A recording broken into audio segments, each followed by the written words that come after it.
Hey y'all, it's DJ and I'm back with another video. And for this video, God wants me to talk about emotional hoarding and learning to truly trust God with what you have on your heart. I've been experiencing a lot of pushback, or at least attempted pushback, surrounding recording this video. So I know it's going to help and encourage those it's meant to encourage. And I pray that it really blesses you. I'm going to read a little bit of what I wrote in my journal. I said, I'm sad, really disappointed.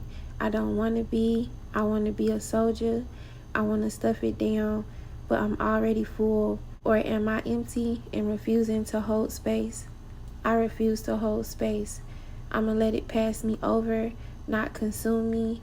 Stuffing is emotional hoarding. It's more scary to hoard than to feel.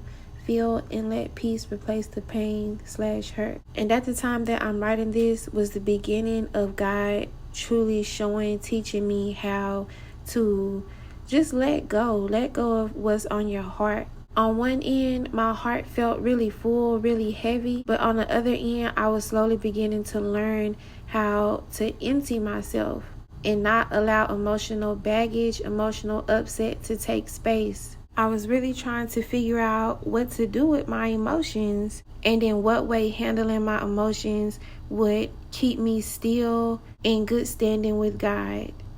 Keep Him still pleased with me. Keep Him still essentially trusting in me, trusting that I'm ready, trusting that I'm deserving. And I know that God gave me that. Stuffing is emotional hoarding. I wouldn't have wrote that. And so when I said that, I decided to look up the definition of hoard.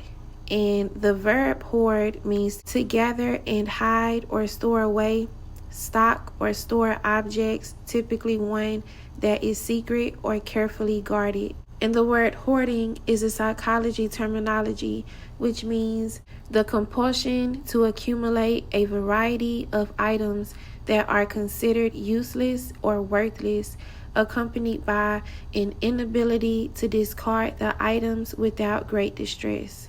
And when I read that, I knew that I was most definitely hoarding my emotional hurt, my emotional pain. Because if you think about it, if something disappoints you, if something upsets you, especially when it comes to God, when it's God that has caused the disappointment, when it's God that has caused the anger, the frustration, you feel the need to hide that away.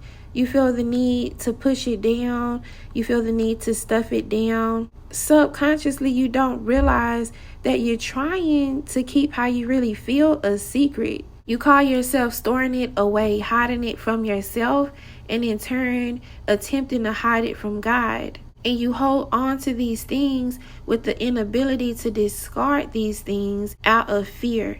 Feeling like, well, if I just allow myself to really sit in that, allow myself to really sit in how I feel, I'm going to just run head first back in the sin, or I'm going to just throw up my hands and give up on God, or give up on the promise, or I'm going to end up losing my mind. I'm going to end up being emotionally unsafe. And the last thing that a person who has experienced a lot of spiritual, emotional, mental, physical trauma wants to do is feel unsafe. And so I said, I'm strong enough to feel and allow it to be released. I've been hoarding up until today.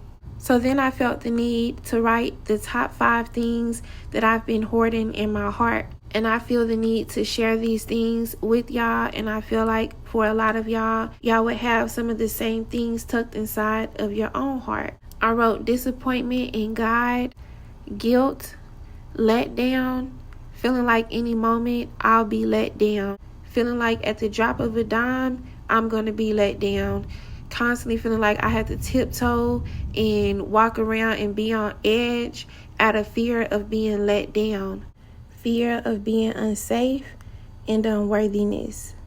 So when I say that these are the top 5 things I've been hoarding, these are the top 5 things that I've been constantly trying to push down, constantly trying to mask, constantly trying to ignore. Because who wants to feel like they're disappointed in God?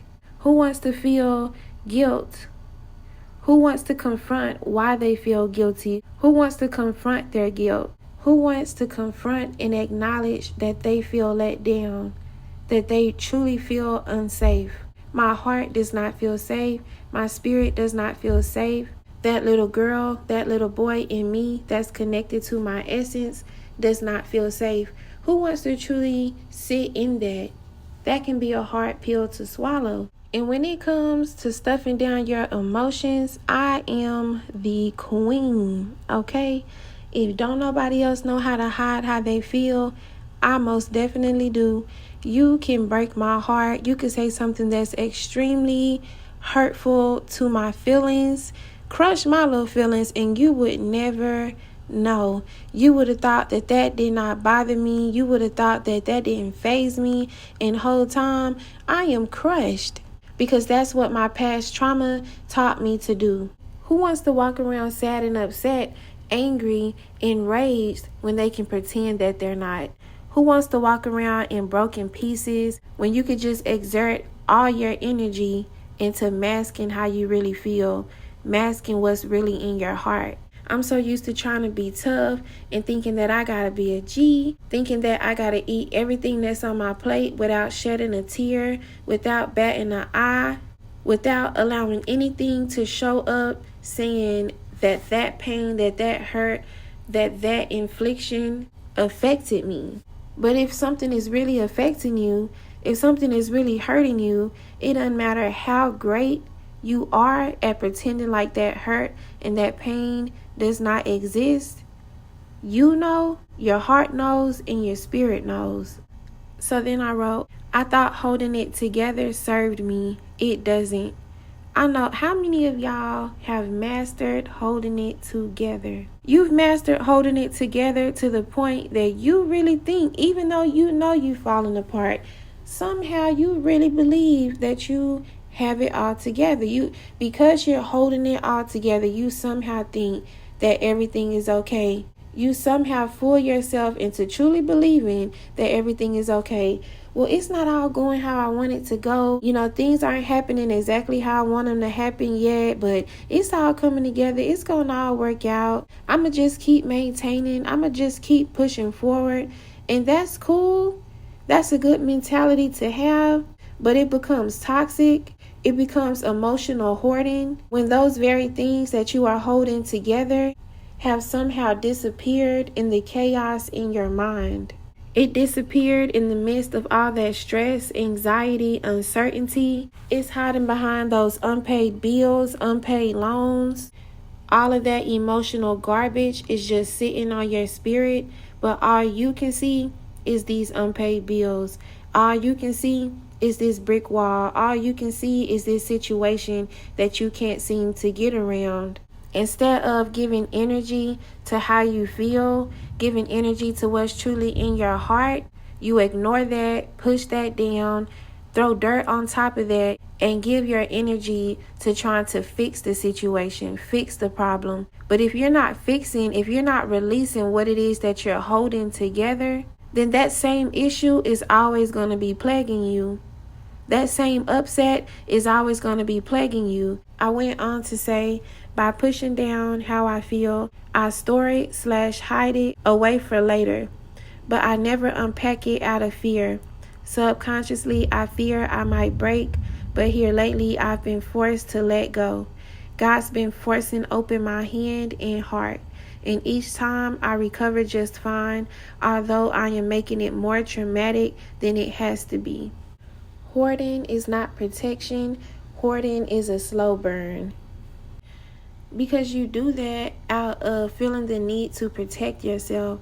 You're trying to keep yourself safe from those emotions that you think if you sit in, you are going to break mentally, emotionally, you're going to crash. But by the time you finally release those things, it's so much more traumatic. Carrying these afflictions that have been laid upon me, like I said, I had to learn, or at least I thought I had to learn, to hold it together and hide, mask how I felt. And when I say mask, I'm not just saying for other people, in the face of other people. I'm talking about masking from yourself. How you gonna hide from yourself? How you gonna act like yourself can't see you? But I would tell myself, I'm okay, everything is cool. I know it ain't cool, but I'm cool. I'm just chilling. And I would go on what I call autopilot, where I just completely ignore how I feel. And I'm laughing, I'm watching stuff on YouTube, I'm playing with my son. And the whole time, rage is cultivating in my spirit. I'm sitting there laughing, playing, joking, and I could feel the rage bubbling in my spirit that I am trying my best to push down. I could feel the anger. I could feel the hurt bubbling up in my spirit, but I'm trying my best to push it down. And it would get to the point where I would just go from 0 to 100. I'm just in my room, chilling, hanging out, and next thing you know, I done jumped up off the bed. I'm knocking everything on the floor. I'm kicking in the dresser. I'm punching and beating on the dresser because I can, it comes to a point you cannot continue to hold. Just like a sponge. Sponges can absorb so much liquid, but you get a sponge wet enough, it's going to drip all over the place. You get a sponge wet enough, it has no more capacity to hold. You let all that emotional junk and garbage build and build and build, your spirit, your heart is going to look just like it looked on Hoarders. How you let all that, like that? What? You cannot even see the floor. Watching that show be giving me anxiety, seeing all that stuff, all that trash. And that's something that I just cannot watch that show. But here recently, out of nowhere, I'm just chilling at the hotel and I just decide to cut on the TV. I don't even watch TV. And that show was on. And I just sat there and watched the show, not knowing that God was using that to prep me for this learning experience. Because just like these people have all this junk from 10 years ago, 15 years ago, you will never use that. And they love to say, oh, I'm just keeping it for a rainy day. I'm going to just keep it around. You can make use of this. I could glue this together, stick this together. You need to throw that stuff in the trash. But if you think about it, emotional hoarding is the exact same way. You have not let go of something that happened to you 10 years ago, not because you don't have the capacity to move forward or to move past it. You can't even confront it. You're not even allowing yourself to confront it because you feel like you cannot trust yourself to confront how you feel. And it causes a slow burn. It's like an emotional heart attack. You go from feeling fine till you feel something sitting on your chest. And now your chest begins to feel constricted. Your heart begins to feel constricted. You can feel emotional pain. Emotional pain manifests in the physical. My heart is hurting. My chest is hurting. Because this is a slow burn. It's torture. Emotional hoarding is torturous. You're trying to save yourself, but in actuality, you're only torturing yourself. And this is why a lot of people end up having anxiety attacks, panic attacks, aneurysms, nervous breakdowns, because they have been trying their best to hold it together. But it gets to the point your spirit, your heart, your soul no longer has capacity. So I said, I've been pushing down all my life, especially since April 1st, pushing back my disappointment, letdowns, fears, etc. in hopes if I hide them, they'll disappear. They didn't. They only intensified. But on the way to this shelter, I was forced to open my hand. Listen, something that I've came to the realization of, God will purposely force your heart to break. He will purposely force your heart to break. God will put you in situations where you will have no choice but to allow your heart to break. You will have no choice but to drop all them bags, all them garbage bags, all that junk. He will put you in a position where you have no choice but to cry. I couldn't hold back these tears even if I wanted to, even if I tried to. And that's what makes it so traumatic. Because at that point, God has allowed your heart to break. And he showed me like a break glass fire alarm. Imagine your heart is the glass, and the Most High has to break that glass in order to pull that alarm. It hurts to have your heart broken, but I'd rather for my heart to break than for me to be on fire. And through that heartbreak, it causes a spiritual alarm. Everything in your entire being is saying, wait a minute, I am not okay. Actually, I am not okay. Actually, I have to put this down. Actually, no, I need to come and talk to you about it. Actually, no, I can't keep acting like, no, God, we got to talk, and we have to talk now. Matter of fact, I can't keep trying to pretend like I'm not upset, like I'm not bothered, because my heart is broken and I have no choice but to release what I have been afraid to let go of. So I said, but on the way to this shelter, I was forced to open my hand. First, I tried my go-to. I tried to act like, oh, it's fine. Everything is fine. It was not fine. I was not okay. I'd cry, then push down, then cry. It got too heavy to carry. I had to let it go. I couldn't keep acting like I wasn't disappointed, let down, and angry. It wasn't enough to release it only in spurts. So I just rolled and cried. I poured out everything I had hoarded away, trusting I'd be emotionally okay, because ultimately in God, I'm okay. In that moment, I was so hurt because, like I mentioned in my previous video, I was just like, God, I thought I was coming to a place of rest, a place of ease, a place of peace, physical, emotional, and spiritual. Why am I on my way here? But looking back, one of the reasons why God brought me there was so that my heart could break, so that I could see in the physical the wall I was trying my best to not look at. This spiritual wall that I see, this brick wall tricking me into believing that it's impossible, or, well, it is possible, but it's going to take some time, or it's going to take an extraordinary miracle, and I can't fathom that because I can't make sense of that. I don't know how God could do it. I know He can, but my human brain, my human mind can't fathom the how, can't fathom what that even looks like. So now I'm just confused. And instead of sitting in that, instead of coming to terms, instead of saying, hey, I feel, God, you know what, God, I feel unsafe. I feel like I'm afraid to trust you. I just decided to look over my shoulder and pretend like I don't see that big brick wall right in front of me out of protection. But listen, when your soul is crying, you gonna cry. When your soul reaches capacity, those tears are gonna flow. It ain't no hiding them, ain't no holding them back.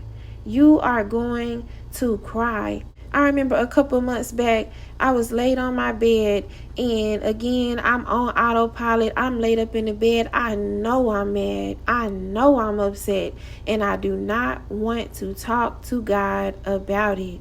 Do not want to talk. Don't want to talk to nobody. When I get in my little moods, when I'm feeling away, you liable to not hear about me for a good 7 months. You would have thought I was dead. I can't talk right now. I can't talk. I was trying my best to keep that stuff pushed down. I did not want to confront it. I did not want to confront that anger and that upset that I had, not just towards my situation, but towards God. And next thing you know, I can hear someone crying. It's like I heard it in the spirit. And in the spirit, I heard it coming from my heart, coming from my soul, coming from my innermost being. And I could hear me crying, but it was a different kind of cry. It sounded completely different than an audible cry. I knew it was my soul crying, and I knew God was allowing that to say to me, you are hurting. Why are you holding this? You need to break. You need to release.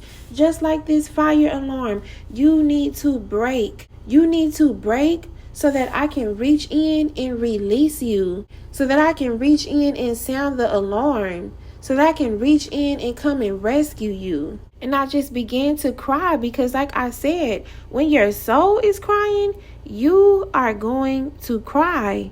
But as I said, I poured out everything I had hoarded away, trusting I'd be emotionally okay, because ultimately in God, I'm okay.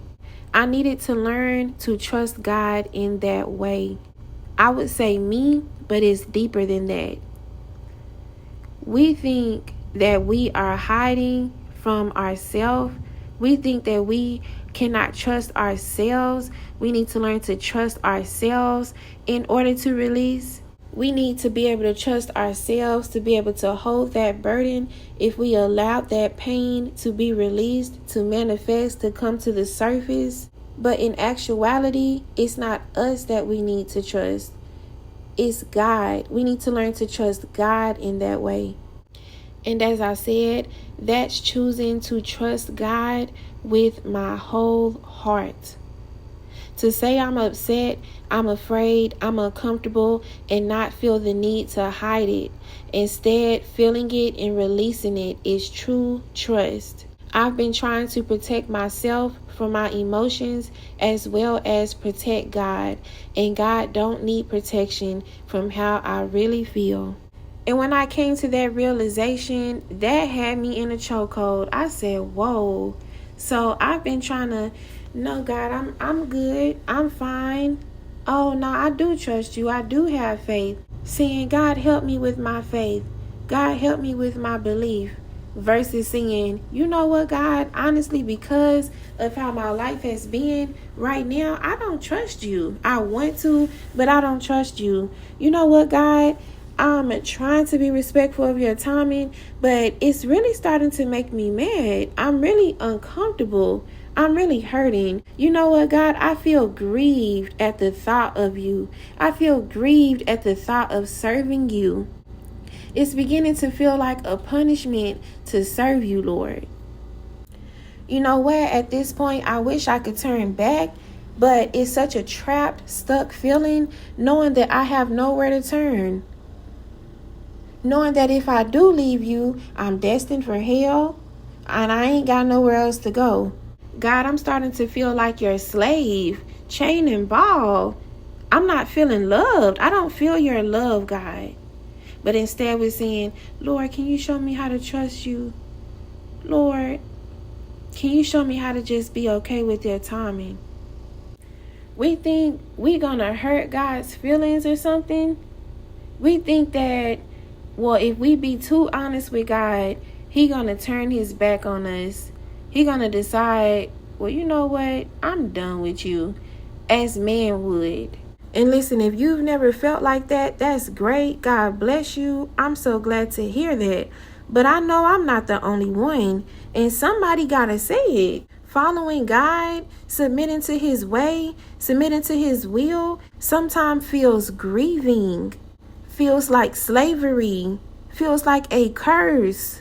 And of course, God is a good God. Of course, His ways are perfect. Of course, He's always tending to us, nurturing us, and pouring into us from a place of love. But it don't be feeling like love all the time. This feel like you hate me.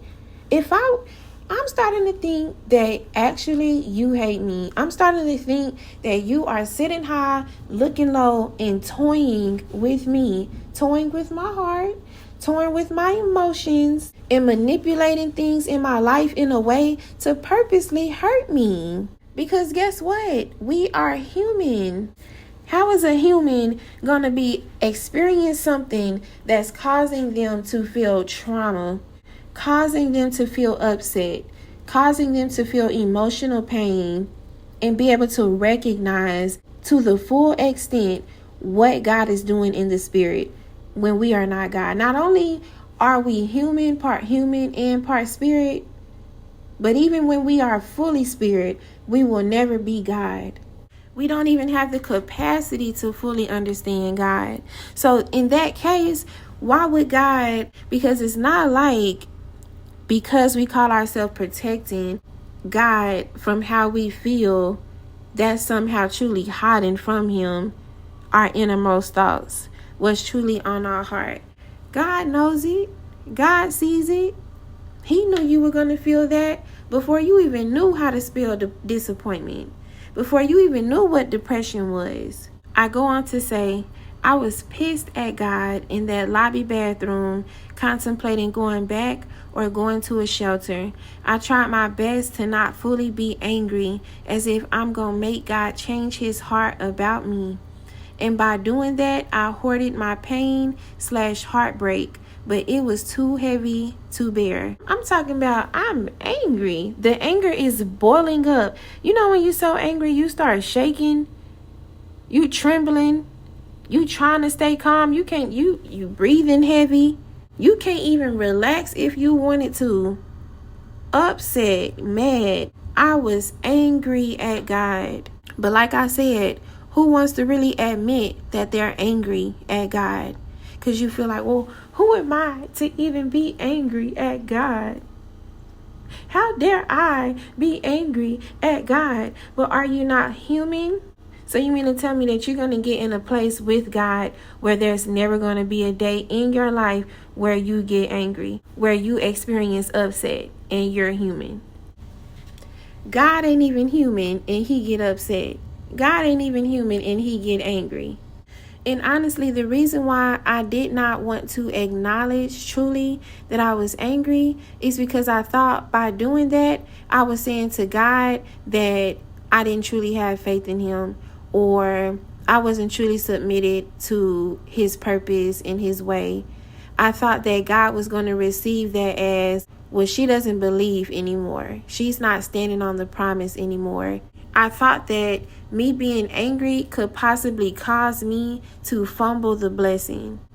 Because again, we're so used to how man will treat you, surrounding what man does when she is upset, bothered, angered by something you did. We get used to being pushed aside, thrown out to the wolves. But God is not man. You're not going to run God away by how you feel. You're not going to run God away because you're angry. You can yell, scream, cuss a little bit. God ain't going nowhere. God know your hearts. God know why you upset. And God will sit there quiet.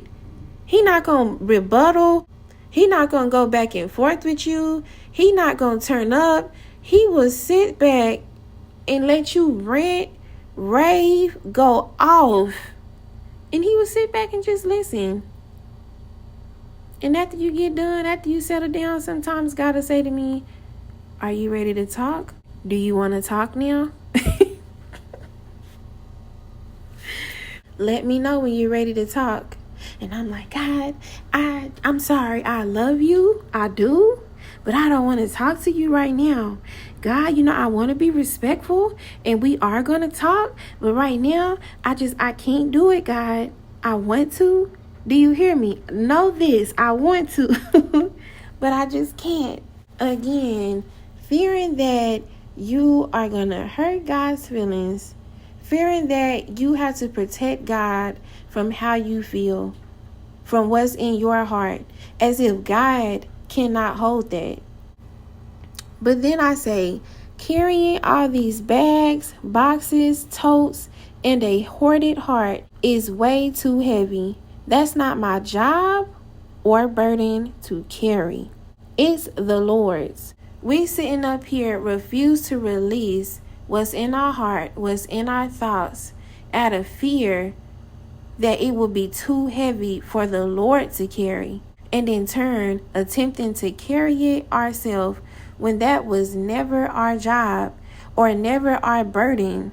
And as I was writing that, I had heard God say to me, exchange your heart for the promise. And he was asking me, so are you willing to give me your full heart in exchange for the promise? In other words, I cannot fully release the promise if you're not fully willing to give me your heart. Not just give me your love, not give me your faith, not give me your belief and your reverence, but give me the dirty parts of your heart. Give me your anger. Give me your frustration. Give me your fears. Give me your doubts. God, I'm starting to think this is never going to happen. God, if I'm being honest right now, I truly believe it's not going to happen. God, if I'm just being honest, I feel like you're never going to come through for me. God, I feel like you're purposely hurting my feelings. God, I'm not happy with you right now. Exchange your heart for the promise. Release what's in your heart. Release your heart.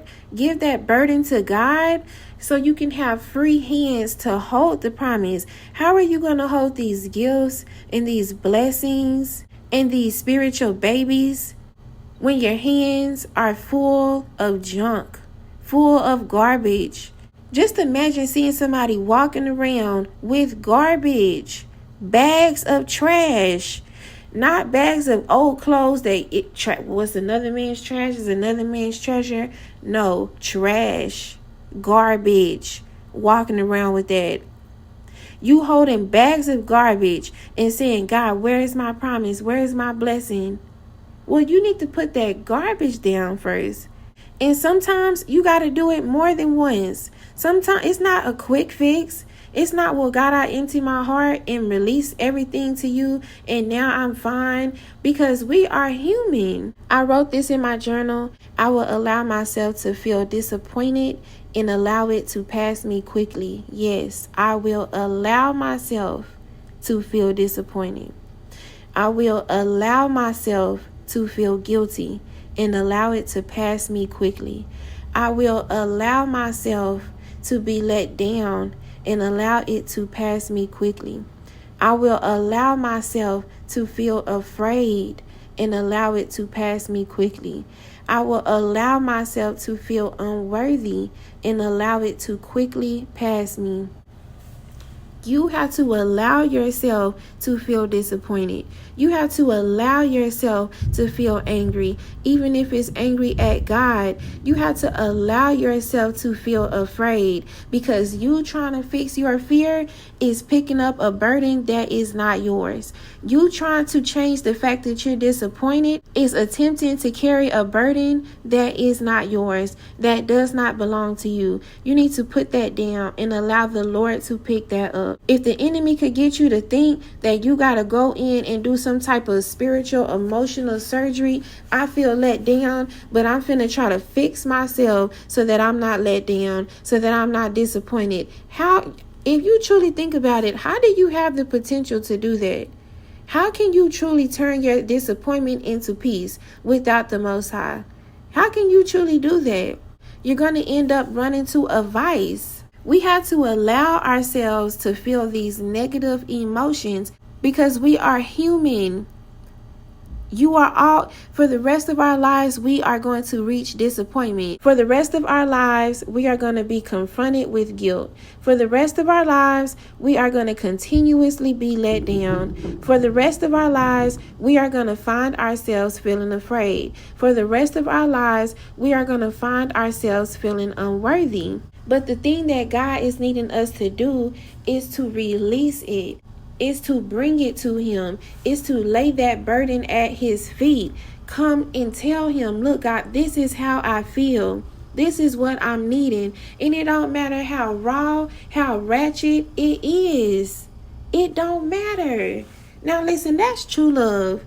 When you can come to your parent with anything, knowing they are not going to judge me. It don't matter what I come and tell them. God, this is how I feel. This is what's on my heart. This is what's triggering me. This is what's bothering me. And it don't matter how small it is, how big it is, how filthy it is. It don't matter how silly it sounds. God, it's bothering me that my eyebrows won't grow back. Well, then guess what? If that thing really bothering you, take that to the Lord, because we are human. And the quicker that you bring it to God, the quicker it can pass. And when I said allow it to pass me quickly, that doesn't mean that this is something that, oh, well, God, this is how I feel. I'm going to give it to you. Boom. Now I don't feel like that. We know that is not how that works. You could talk to God sometimes to you blue in the face, but you still angry. You still upset. You still bothered. The problem is still persisting. All that God is needing you to do is to keep bringing that to him. The more you bring it to him, Every time it starts to rise up, every time, just like if you're in your house long enough, you are going to accumulate trash. You are going to find yourself needing to discard trash. Our hearts are the same way. Because of the woes of life, we are going to find ourselves needing to discard trash. And every time you got trash, you got to bring it to God. Every time you got trash, you got to lay it at his feet. And God is so merciful. God is so gracious. God is so loving. It don't matter how dirty that trash is. He is pleased to pick it up. Pleased every time. You can't mention that to another soul, but you can. I guarantee you can bring it to God. I guarantee you it's not too filthy. It's not too shameful. It's not too silly for God. And know this. You are allowed to feel negative emotions. You are allowed to feel negative emotions, but they cannot stay. You are allowed to accumulate trash. It's not a crime to have trash, but it's a crime when you go and pour that trash in your front yard. It's a crime when the trash is now accumulating in the front yard, accumulating in places that the trash is not destined to be, that is not called to be. We are not called to hold our trash. We are not called to carry our own burdens. And honestly, this is the hardest part about it. You have to feel it in order to let it pass. But the less trash that's there, the easier it is to dump it. It's a lot easier to clean your car out with a Walmart bag and throw that stuff in the trash than it is to have one Walmart bag and go into some of these houses that you see on Hoarders and try to clean out that whole house using that one Walmart bag. Can you imagine how many trips that would be? At that point, it's toiling. At that point, it's taxing. At that point, it's traumatic. At that point, you have to literally allow the Lord to scrape that stuff from you. And it hurt. It hurt trying to let something go that you've been allowing to sit, allowing to slow cook. But if you release it to the Lord as quickly as you accumulate it, it's not heavy. That's why the enemy will try to use shame tactics or try to feed you this lie saying, oh, well, you got it. And the minute that he gets you to believe that this is somehow your job, your burden to carry, the minute he can begin expediting the accumulation of that trash. Because I know y'all know, like I know, the minute I tried to fix the problem myself, the minute I tried to step in and play God, it all fell apart. Next thing you know, I'm looking for it. I need a counselor. I need a counselor at this point. I might need some medication. You know what? I need to just go on a 10-month hiatus, change my phone number, because this problem has gotten so far ahead of me, I don't know what to do. We have to be willing to trust God with our heart. So then God says to me, write 5 truths you want to tell me. Write 5 things that you have been calling yourself hiding from me. And you know what my first thought was? I gotta protect God from my thoughts. I gotta protect God from my heart, as if he don't already know what's on it. And the one he's leading me to share is number 1. I feel heartbroken by you.